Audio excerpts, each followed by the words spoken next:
Hello, welcome back to my channel. This is JRF Ria. Here I'm going to talk about the notice that NTA has recently published. Okay, and I have seen many YouTubers has already updated with their videos and with the application dates that are also coming after 1 week. And I have seen that many of them have interpreted it wrongly, like not wrongly, like misinterpreted this notice. So I thought that why not just giving a video for you, those students who are very much confused, who are brought up, and I have seen that they are very much anxious, okay, about this net notice that NTA has recently published. Now, if you are a serious student, then I think you will think it as a golden opportunity rather than a negative drawback. Okay, and I'm just going to tell you why I'm telling that it is an opportunity. So just be with me and watch this video till the end. You will definitely get the benefits that I'm going to tell you here, and you will get a boost of motivations for your preparation. Now, as you know that NTA always judges the students according to their performance in the exam, right? And they publish the result according to two categories. Number one is that JRF or NET. Like if you got JRF, that's mean above 65 or 64, that's mean you are eligible for both JRF and NET, right? And JRF and NET will give you the opportunity for PhD and also to become an assistant professor in future, right? And the difference is that in JRF you will get the scholarship by the NTA itself, okay? And the assistant professor they will become. Now the second category of the result was that only NET. Now if you cannot complete or cannot touch the cutoff of JRF, that would be like 65 as I told you, and you got supposedly 60% only, and you cleared NET for general category. I'm talking for general category only. So that means you are eligible for both PhD and also to become an assistant professor. But in that case, the difference is that you will not get the scholarship for JRF, right? You will get the admission in PhD, but that will be self-financed. Now there are institutions like IITs and NITs who are giving you the scholarship even if you are having only NET in your hand, right? And another rule was also there that was important, is that if you don't have NET or JRF, like you don't have either of them, then you still are eligible to sit for PhD after sitting for an exam that is called RET. That's my research entrance test, right? And you have to clear this exam to get admission in PhD in any kind of renowned universities all over the India, right? Now if you get cleared this exam, then there will be an interview process and then you will be selected for PhD, right? Now the twist comes here. Again, NT has published one notice and that he posted according to three categories. Number one category is the same as before, JRF and NET. You will get JRF and NET if you get above 60% or above 65% if you're general category, and then you will get the stipend or the scholarship from NET or from NTA itself, right? This is clear, and that will be validated for the whole life, okay? That will be unlimited for the whole living time, okay? It's not limited for 1 year, 2 years or 3 years, okay? And if you have JRF, then you have to get admission in between 3 years, and that is the rule. Now the second category, again the same, is NET. If you get clear with your NET with only 60%, if you are general category, then you will get PhD admission again and again, to the eligibility to become assistant professor. Now this time the difference again the same, that you will you will not get the scholarship from any kind of institution from NTA, rather you will get from IITs or NIT institutions, okay?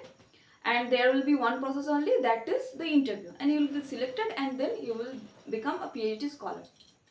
Now the third category that is introduced by NTA recently is that if you are not touching the cutoff of either NET or JRF, but still if you are less 5.5 or 5 marks or 3 marks or 2 marks, NTA is giving you a chance to get admission in PhD, and that time would be for 1 year only. Okay, suppose I get clear my NET with JRF in 2022 June, then I'll be eligible for both scholarship and to become assistant professor. But if I get only 58%, okay, and that was near NET, then I will get the opportunity to sit for PhD, and that would be for 1 year only, from 2024 to 2025 June. Okay, there will be no other confusion, I hope, after this thing, right? And now the benefits that I'm going to tell you here is, number one, that you don't need to sit for any kind of RET exam, that is research entrance test, right? If you have cleared minimum score for PhD, that's mean the new category, third category, if you are eligible for this category, then you will get admission in any kind of renowned universities without any kind of interview. And if you are getting admission in that universities, then you will be eligible for assistant professor. You will get your score for API also, so that will be an opportunity for you. Now the second benefit is that there are many students who are very much upset as they could not get either NET or JRF.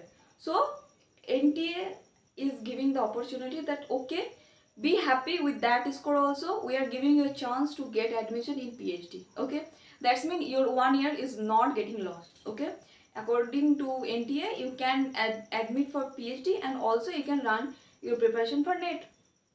Now the another thing is that earlier time the universities used to take their personal exam, okay, to get you admitted in their PhD schemes, right? And at that time what happened, like they used to take only those candidates who were very close to them, or they were acquainted somewhere to them. But now there is no chance for any bias, any discrimination. Okay, if you have only NET, only then they can choose you, they can select you, and you will be judged by only the interview, not the exam at all. Now if I'm talking about the drawbacks, so I cannot see many drawbacks here, but one thing is that that would be only for 1 year. Okay, so suppose if this time you have taken the exam, right, and you have got the category of 3, that's mean third category, and you are eligible to sit for PhD. Okay, but if you cannot take admission in between this 1 year, then you have to sit for NET again, okay, to again make you eligible for this opportunity. So that is the drawback I think I saw here. Though it is not a drawback, I must say that you will have that courage to get admission somehow in this year. Okay, and that is, I think, again positive side that you should again see if you are a serious student or a sincere student, right?